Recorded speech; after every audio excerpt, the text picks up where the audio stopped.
They said, the future creates anxiety. The past creates guilt and shame. So you stay in the present, which is a lot healthier.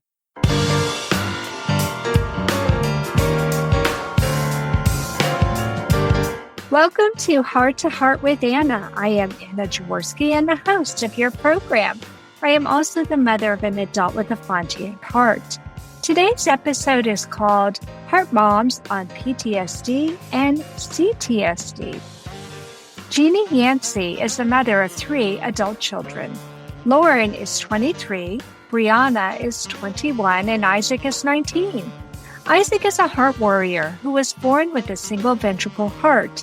In addition to his congenital heart defect, he has other medical issues. Djinni is a U.S. Navy veteran, recent college graduate. She graduated in December 2020, and she works full-time in PR for the federal government. Djinni was officially diagnosed with PTSD or post-traumatic stress disorder in 2018 after several panic attacks and mental breakdowns. After several months of therapy, Djinni's therapist suggested she attend a mindfulness group. Fearful of the group at first, it took a lot of encouragement and motivation for her to go, but she has learned that mindfulness is really helpful. Today, Djinni and I will be discussing Djinni's history as a heart mom, what PTSD and CTSD are, and what mindfulness is, and how mindfulness might help other heart parents. Welcome to Heart with Anna, Djinni. Thanks for having me. Djinni, let's talk about how you discovered your son had a heart defect. I went to my 20-week ultrasound and I was told there was something wrong with my son's femurs, and I had to schedule an appointment with the high-risk pregnancy clinic. I went to the high-risk clinic later and I was given another ultrasound. And then I was told my son had a severe heart defect and a large pool of blood on his brain. Oh my gosh. Wait a minute. So you started out with a problem with the femur or the leg bone. Then the next thing you know, you're being told that your child has a major heart defect and blood on the brain? Yeah. So I went in thinking it was something totally different. They kind of hid it from me and I didn't know exactly what I was going. I was like, what's the heck with the femurs? Who cares if his legs are short? I was like, I don't care. But I didn't understand what the whole thing was until I went to the high-risk clinic. And then that's when the bombshell. Oh my gosh. So they didn't want to tell you how serious it was? So that's why they only said it was the femurs? Right. They didn't know maybe how to, maybe present that to somebody. Maybe. I don't know. They just didn't know what to do. Right. Okay. Well, I understand immediately why you might have had PTSD. How scary is that? Yeah, to go in surprises thinking, all of a sudden. Yeah. Oh my gosh. Okay. So, and blood on the brain. So were they concerned the baby had some accident? Like, had you been hit in your stomach when you were pregnant, or what might cause the blood on the brain? I figured out later was that the pressures from the heart can cause brain bleeds. And so they still can't tell me why. But doing my own research, I found that the pressures in the heart can affect the brain. So it was kind of hard to get answers because not one person knows the heart and the brain. And so there was no middle person that knows both the answers. And so they would say, all I know is about the heart. You can't ask me about the brain. And I go to the person that knows the brain and say, sorry, I can only tell you about the brain. So I had to do my own research to put those puzzles together and figure it out. So when I talked to them about those blood pressures, they're on the heart, that easily could have made a brain bleed because, that's what. So this is the first I've heard of that. I've done over 370 shows. This is the first I've heard that during pregnancy, you might notice that there were brain bleeds because of the congenital heart defect. So you are teaching me something new. That is really scary. They said his brain's bleeding. He's got a severe heart defect. They couldn't figure out what it was. They just knew something was wrong. And it took a lot of testing. And they still didn't know before he was born exactly what was wrong. And we just had to wait till he was born and could hold still for the doctors to get a good picture of what was going on. To be fair, this was 19 years ago. So technology has changed a lot between then and now. But still, that just must have been terrified for you. Now, you already had 2 children. So you Yes. knew what a normal pregnancy was like, and you knew that this is not what should have been happening for you. Did you have very different circumstances with this pregnancy versus the other 2 pregnancies you had? Not until I got to that 20-week ultrasound. Everything was just going smoothly. It was even actually better than before. Didn't have hardly any morning sickness. I was like, wow, this is wonderful. Okay, so you find out at 20 weeks. That means you are at the midpoint of your pregnancy. Right. Did they talk to you about options at that point? Yeah, and that's what was really shocking too, was I went to a hospital that was a Christian hospital that I would have expected wouldn't give abortion as the first option. I was not prepared to hear that. So the first thing they said to me is, you can have an abortion, but you're going to have to go out of state because you can't do it here. I was just like, stop already. It's like, that's not even an option for me. So just shut up already because I can't handle that. I was just not ready to hear that, not even consider it. So I was like, give me some other options. Right. I'm done with that option. Move on. Let's hear something else. Okay. And so after that, they just kind of looked at me like I was crazy for thinking of even moving forward with this. I was like, hey, I'm going to do everything I can. My feeling being a Christian like you is God has a plan for this, and babies are miracles. And who knows what will happen between now when this is being diagnosed and by the time the baby is born. Who knows what might happen? Things might so that's heal. what I thought. I thought, Right. well, let that make that decision. If he thinks that this child shouldn't live, then he does that. I don't want to be playing God and doing that. So, Right. no judgment against somebody else who decides their thing, but Right. But for you, that was for me, not this an was option. just not an option. And so I was quite shocked to hear that as my first option and not say, oh, we'll do everything that helps, Yeah. That in and of itself, Djinni, can be traumatizing. So it was very traumatizing that day. It was like one of the worst days I can ever remember. So it's hard to remember this because it was a traumatizing day. Yeah, absolutely. Okay, so you said that's off the table. We're not going to consider abortion. What are my other options? What did they tell you then? Can't even tell you what I remember after that, but it wasn't anything hopeful. They just kind of looked at me with no hope, and I was just devastated because I felt like I wasn't getting any support or any hope from the doctors. After that, for the next few months, it was really hard, but I was like, I'm just going to hold on to the hope that I have and just keep going. I'm just going to keep moving forward until God makes that decision for me, because I was just not going to change. I was just going to keep trying.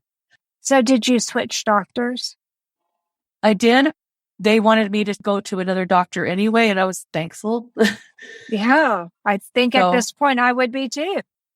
I don't know why they switched. I can't remember, because also with PTSD, you forget a lot of things. And so there's a lot of things I can't remember, details I can't remember. So whatever options they gave, I can't remember. But I remember that there was really no hope at that point, the way they were treating me, because I even wrote a letter to the hospital after the fact and told them how I did like how they handled it, and explained later when I could get my thoughts together. Sure. And then I explained to them that they needed to know that for me, it was unacceptable. Right. Yeah. Well, I'm glad you did that, because perhaps they stopped and thought about what they were saying before they offered the next mother who had a similar situation, the same option as the first option. Okay. You said this is an option. They said, we're not going to be able to help you. You need to go to a different doctor. And you found a different doctor. Was it at a different hospital as well? Yes, it was at a different hospital. And did that doctor offer you some hope? Not really. We just, oh my gosh, Djinni. I just want to hug you right now. When I went to that doctor, he didn't do anything you could say to talk about the baby or the baby's health. He would talk more about me and just talk about, oh, you're doing well as far as, my health or something. So he was only talking about my health, not the health of the baby. So were you going to give birth at a hospital that was prepared to handle a complicated baby? Yes. Like your baby? Yeah. When we went to the University of Utah, it's connected by a hallway to the children's hospital. And so when your baby's born, they will take it to the ICU first at their hospital, get it stable and hooked up and everything, and then have it life flighted through, not a helicopter, but they call it life flight. And they go through that hallway in the corridor. Life flight has the oxygen and everything. So your baby's safe to go across that bridge to the children's hospital. And then they go straight to the NICU that day they're born. Okay. Wow. Okay. What was the birth like for you? I mean, did they say that you could have a vaginal birth, or were they concerned about that too? I could have a normal birth, you could say, but everything happened so fast that I had a natural birth. Wasn't prepared for that, even though at least I'd been to some birthing class a few years before. So I knew how to kind of breathe, but still I did have a panic attack and everything while giving birth. So, oh my gosh, Djinni. Although it was really bad at first, within a few minutes, I was okay. And I was surprised that I was okay after that. Okay. So Isaac was delivered. Thank heavens it was a fast birth, because considering you didn't have any help medically as far as drugs to numb you. Right. Oh my gosh, I can't even imagine. Because he was born from about 30 minutes since I got to the hospital. He was born in about 30 minutes. So. Gosh, no, there wasn't even time to get an epidural in you. Okay, so that, talk about a quick birth. Okay, so then they life flight him over to the children's hospital. Were you able to be discharged right away so you could go with him? No, I stayed for another day or so. So I would go visit him through that hallway. I'd get pushed in a wheelchair across the way and go visit him. But then he had to have his heart surgery within a couple of days. Did they confirm the original diagnosis right after he was born? The original diagnosis, they didn't really have one. They just said he had half a heart. That's all they could tell me. Oh. So I didn't know any more than that. So then they were able to figure out he has hypoplastic right heart, which was a very big comfort instead of hypoplastic left, because he would need the Norwood. The BT shunt was the first surgery. And so that was a lot less stressful thinking of that than the Norwood. So it sounds like you were fairly prepared. Now, did he still have blood on his brain? Was that a concern as well? It was, but they weren't really too concerned about it because they were just concerned about the heart first. And it seemed like they weren't concerned about that at all. They kept asking, well, what about his brain? Because he was supposed to have brain surgery too, because we'd also got to the neurologist, and because we'd known he had something wrong with his brain. So they were prepared to do brain surgery. I was concerned, like, if he needs brain surgery, why are you not telling me when this brain surgery is going to happen? So we just kind of sat and waited until they finally told us, oh, he's going to be fine, because they did an ultrasound of his head. They said it's draining good enough that we'll just keep on watching it. And it was draining fast enough to function that they wouldn't have to put a shunt in. Wow. So we were relieved. That was a blessing. Yeah. It's just that lack of information makes you anxious again. That lack of uncertainty. So that's going to create anxiety, because you really want to know what's going on. Right. Now, did he have problems with his femurs as well? He did, but it was very minor. They were just off by just millimeters. It was nothing big at all. It wasn't a big deal. If they were short femur, they says there would have been a problem because your femurs support your body weight. So if he'd had short femurs, he would have not been able to walk very well or at all. So it sounds like you had a lot of different stress-inducing experiences, from the early diagnosis and prognosis and being offered an option that didn't fit with your lifestyle, to just so much uncertainty. But the heart, the brain, the legs, what do you think was most responsible for causing you distress during that time? Number one, I think it's the uncertainty, because you're just always on edge, just wondering, okay, what's next?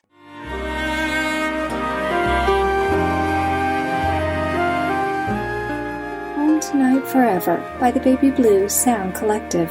I think what I love so much about this CD is that some of the songs were inspired by the patients. Many listeners will understand many of the different songs and what they've been inspired by. Our new album will be available on iTunes, Amazon.com, Spotify. I love the fact that the proceeds from this CD are actually going to help those with congenital heart defects. Enjoy the music. Home Tonight Forever.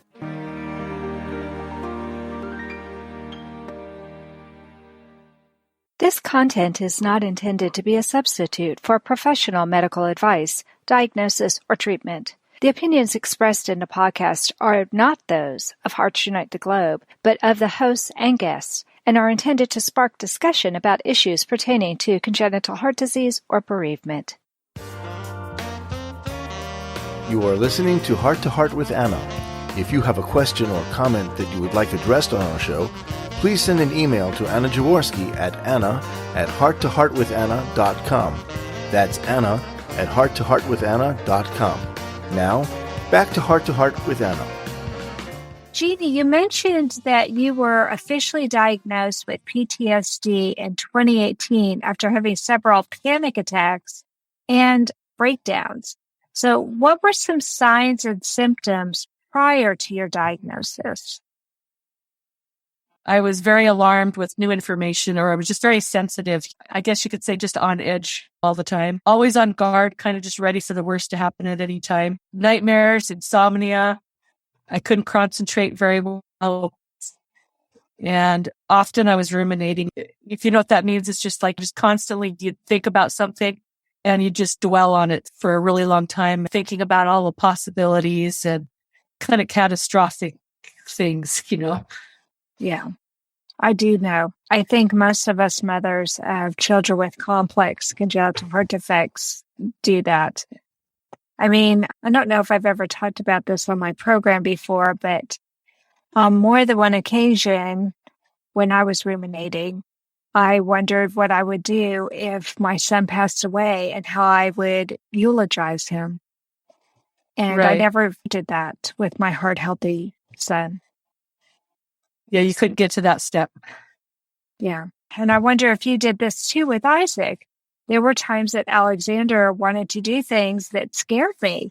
Like when he was trying out for his black belt, he had to run a mile. And the morning that we woke up for his black belt test, I turned on the radio and they said, "Oh, we're under a heat advisory. If you have heart or lung problems, you shouldn't go outside today." And I knew that my child was going to be running around the track at the high school for his black belt test. I really wanted to cancel it, Djinni. But I knew that I can imagine. He wanted to do that, and I wasn't allowed to stay. They didn't allow parents to stay for the black belt test. I guess it would be too distracting for the kids. And I dropped him off and started praying and wondered what I would say if he passed. Right. Did you ever have thoughts like that? Sometimes with other medical tests, like the stress tests running on the treadmill, you're just really worried. That treadmill, I've been on a stress test myself, and I know how horrible it is running on that stress test and then having the IV, and then if you fall, you rip that IV, and it's just all the things that you think about, like, well, what if this happens, or what if that happens? You just have to start trying to maybe not do that so that you can get through the day. Yes, you do. For me, I felt that if Alexander died doing something like that, that he lived the life he wanted to, and that we have no guarantees with any of our kids how long they are going to live. Right. We gave him this really amazing opportunity to survive by having these open heart surgeries. To me, all of them are miracles if they can survive that. So I wanted him to live the life he wanted to live, not try and wrap him in bubble wrap or put him in a bubble and not let him live the life that he wanted. So that was my comfort, I guess, but it didn't feel very comfortable sometimes. So I have never been diagnosed with PTSD, but I know I have it because there are certain things that will trigger it for me. Tell me, after you've got your diagnosis, what kind of help you were offered? Well, I wasn't really surprised because, like you, I knew I had PTSD, but then it's still hard to admit that I needed therapy. I thought I didn't need therapy or go see a therapist because you see things on TV and we get these little ideas in our head of what therapy is, what it's perceived to be by the media.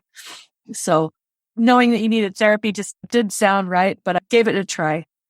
And so having the courage to try different therapies and go to therapy, it was difficult at first, but you start trying new therapies and trying to see what would help. Mm-hmm. I had to go to therapy. There was no question for me. I sank into a depression that was very uncommon for me. I tend to be such an optimist, and I've even been called a Pollyanna before. So I knew when I got sick and couldn't get better, and like you, having the nightmares and all of that, I knew I needed help. I'm curious, is there a particular event that encouraged you to be seen by a doctor to get that diagnosis? I was going to college, and so it was really difficult to get through my classes and take tests because I had test anxiety. And just with all the stress going on, school was really difficult going to college. It was just a really big deal for me. And so I was also trying to get maybe accommodations to see if I could get some help at school, but I had to go see this psychiatrist that the VA had at our college. He was so surprised to hear all the things I had told him. He was just beside himself. He was just like, I can't believe you're telling me this. He was like, you really need to get into therapy. And I was still resisting. But that was the big point, was just that I needed help because I couldn't get through my classes without the help. Yeah. So finally, after he was able to get me some help and get me some accommodations, everything started working better. I wasn't going to pass without those accommodations, like extra testing time, things like that, so that I could calm down or have a special room away from everybody that I could just focus. Yeah, that makes sense. Well, I'm glad that you had a good reason to get that diagnosis and that you started to get some help. Now, you introduced me to an acronym I did not know before we started this, and that's CTSD, which is continuous traumatic stress disorder. Can you tell me more about that? I never knew about the official one until we actually did kind of more of a thing that I felt like was just created among support group people because it was something we always put up with. It's not like you had one traumatic event that caused this. It's always happening. You know, you first have the diagnosis of the heart, and then you've got a surgery, and then you got another surgery, and then you've got some complications. It's just like a whole domino effect, that it really one thing causes another. And so it's just and constant. For me, I was always waiting for that other shoe to drop. Always. Yeah. Because the diagnosis seemed to come out of nowhere for me. I'd already had a healthy child. I didn't expect to hear this. And so after that, I felt like, well, what else is going to happen? On top of that, now we have a COVID world. I feel sorry for the mothers of young children now because that's got to complicate things so much more. But it prepared me for the pandemic, so I feel like it was a good thing. That's true. I tried not to laugh at other people because I felt like their problems were so small. But if I was in their shoes, I'd, be feeling like them. So, you try not to laugh at other people that are having small little problems.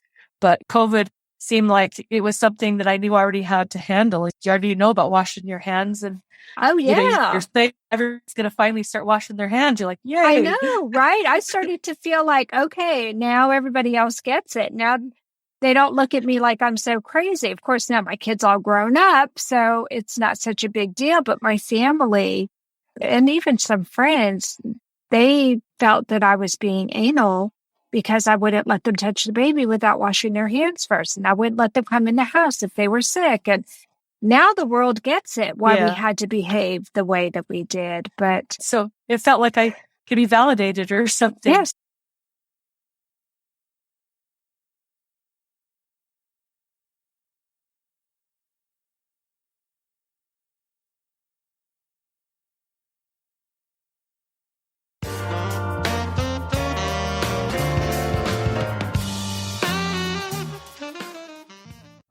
Anna Jaworski has written several books to empower the congenital heart defect, or CHD, community. These books can be found at Amazon.com or at her website, www.babyheartspress.com. Her bestseller is The Heart of a Mother, an anthology of stories written by women for women in the CHD community. Anna's other books, My Brother Needs an Operation, The Heart of a Father, and Hypoplastic Left Heart Syndrome, a handbook for parents, will help you understand that you are not alone.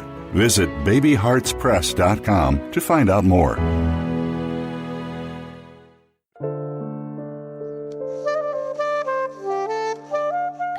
Heart to Heart with Anna is a presentation of Hearts Unite the Globe and is part of the Hug Podcast Network.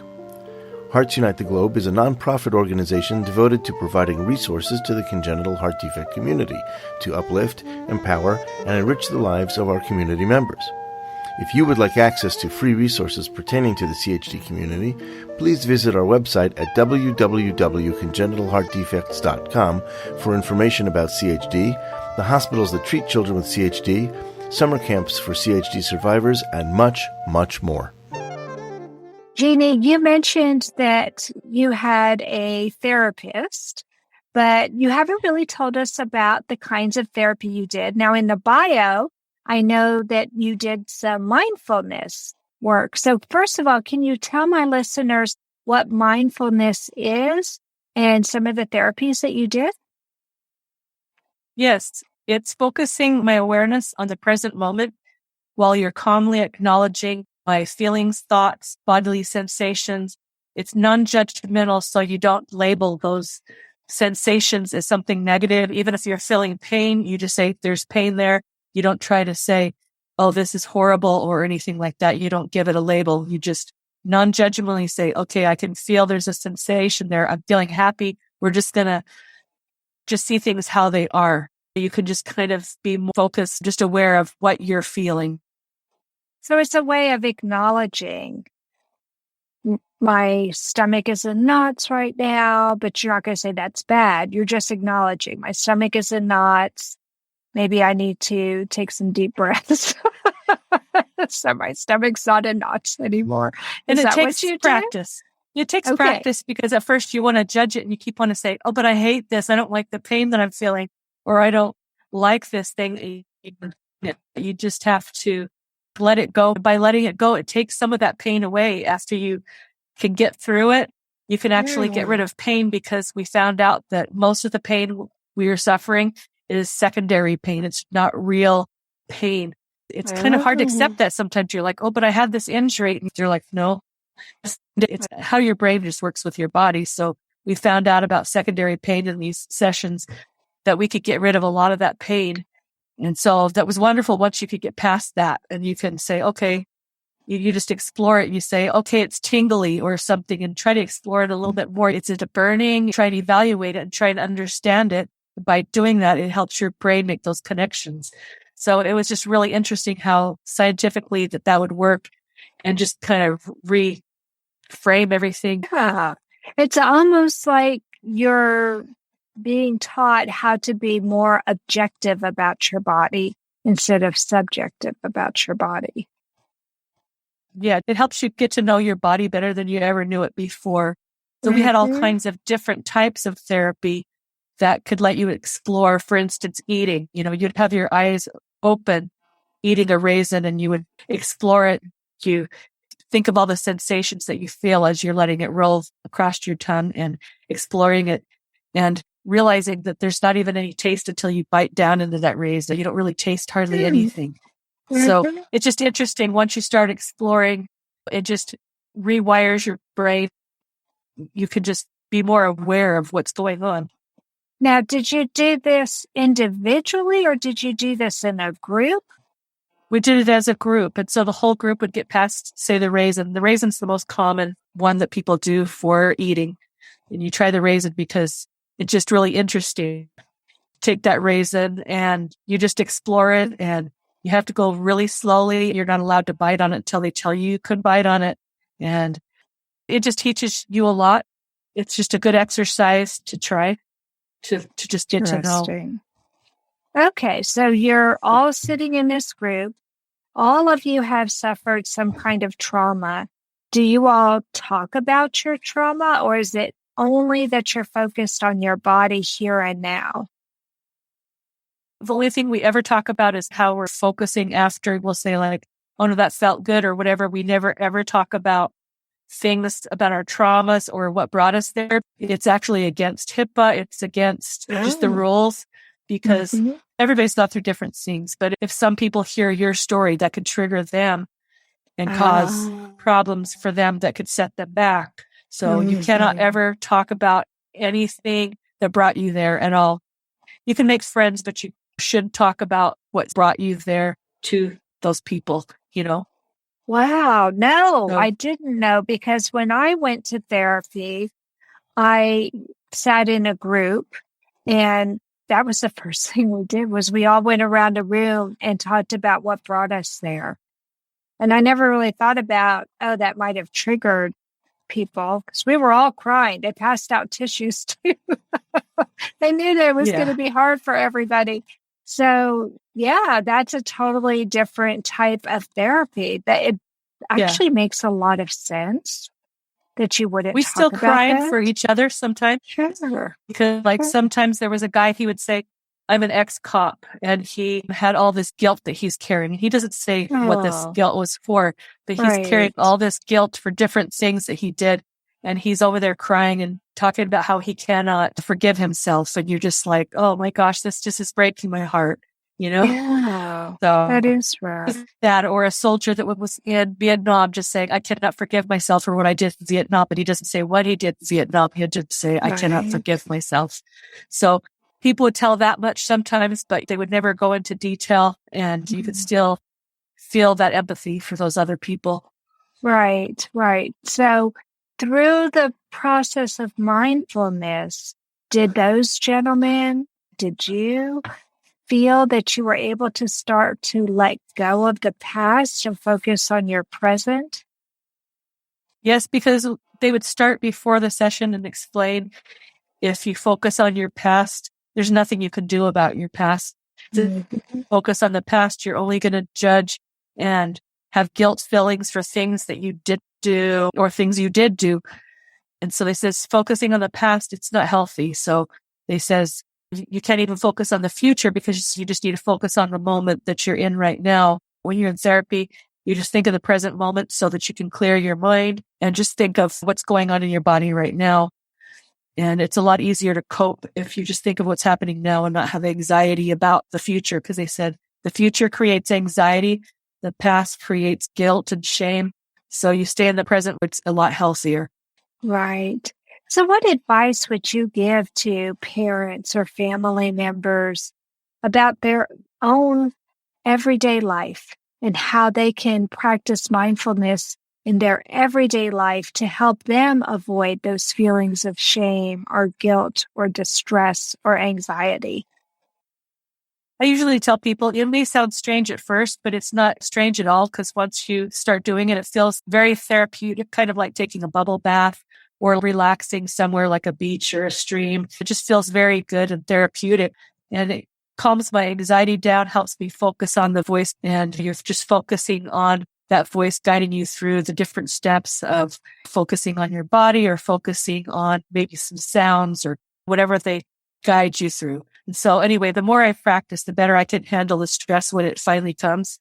And learning the many techniques help me use it. It can help me slow down and just savor those moments. It helps you savor moments like you see a sunset. You're just like, hey, let me just enjoy this for a minute and just totally savor that moment and enjoy that moment right at that time, because you can't get that back. Once that sunset's gone, that sunset will never be there again. Yeah.